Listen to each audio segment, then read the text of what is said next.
ઘણી બધી પત્નીઓ દ્વારા બોલાતી એક લાઈન કે તમે મને સમજતા નથી.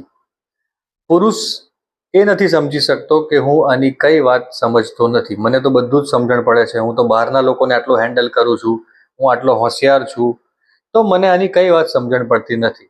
ફોર એક્ઝામ્પલ, પત્ની એવું કહે કે આજે તો મમ્મીએ મને આવું કીધું, એટલે કે મારી સાસુએ, પત્નીની સાસુએ એવું કીધું જે મને ના ગમ્યું. પતિ તરત જ એનું અંદર મનોમન એનાલિસિસ કરે અને તરત જ એનો ઉકેલ આપી દે કે તારે આ બધી વસ્તુને બહુ મન પર લેવાની જરૂર નથી, તું આને એવોઇડ કર, એ લોકોની ઉંમર થાય એટલે આવું કરે. આવા એક એક્સપ્લેનેશન એમને આપે. પત્ની આ એક્સપ્લેનેશનથી સંતુષ્ટ ના થાય, પણ એની જે વાત છે એ ચાલુ રહે અને ક્યાંક ને ક્યાંક એને એવું ફીલ થાય કે મને સમજતા નથી. હવે આમાં વિરોધાભાસ શું છે?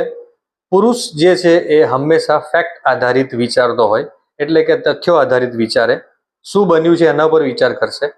સ્ત્રી જે છે એ હંમેશા ફિલિંગ આધારિત વિચારશે કે મને શું ફીલ થયું એના પર વિચારશે.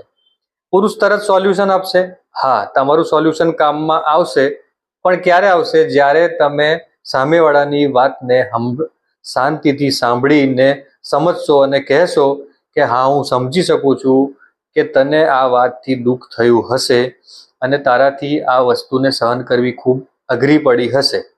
આવું જ્યારે પત્નીને લાગે, મેં જે એક્ઝામ્પલ આપ્યું એવી કન્ડિશનમાં, ત્યારે પછી જો કોઈ સોલ્યુશન તમે આપો તો કદાચ એ સોલ્યુશન ઉપર કામ કરવામાં આવે.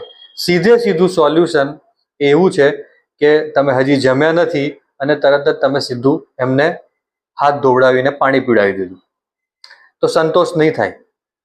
અને આ તમે જેટલા પ્રયત્નો કરશો સોલ્યુશન આપવાના, એ આમ જોવા જશો તો ઊંધા સાબિત